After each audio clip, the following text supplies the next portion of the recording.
Welcome back, coders. In this lesson, we'll write a JavaScript function to identify the data type of any value. We'll explore how to handle common types and even more complex ones using typeof and instanceof. Whether it is a number, string, or object, our function will figure it out. Let's break it down with a step-by-step guide and working examples.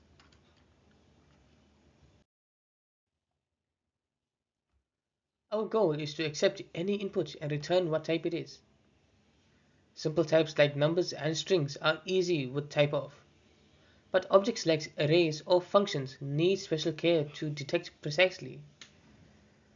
We'll build logic that covers all major cases clearly and accurately.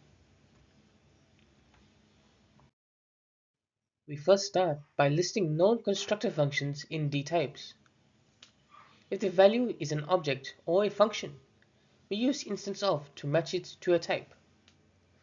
Otherwise, we fall back on JavaScript's built-in typeof for primitive values. This gives us accurate results for a wide variety of input values.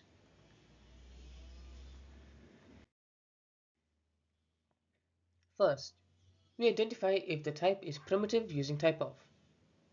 If it is an object or function, we test it against known types using instanceof.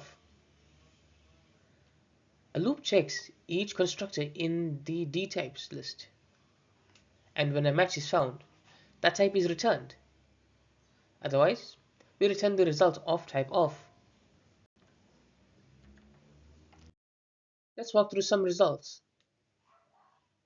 The number 12 returns number, a string returns a string, and false returns a boolean.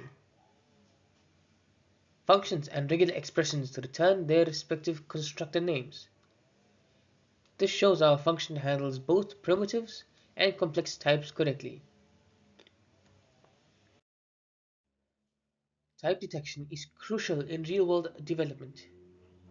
Whether you're validating user input, processing API responses, or debugging, it helps ensure stability. You'll also find this pattern useful when creating robust libraries.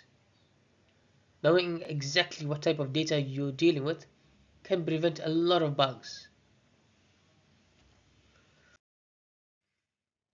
To summarize, we've combined typeof and instanceof to detect data types in JavaScript. This dual approach lets us handle both simple and complex values accurately.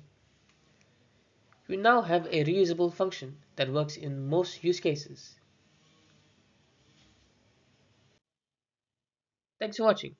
If you enjoyed this video, please make sure to like, share and subscribe for more JavaScript tutorials. I'll see you in the next one.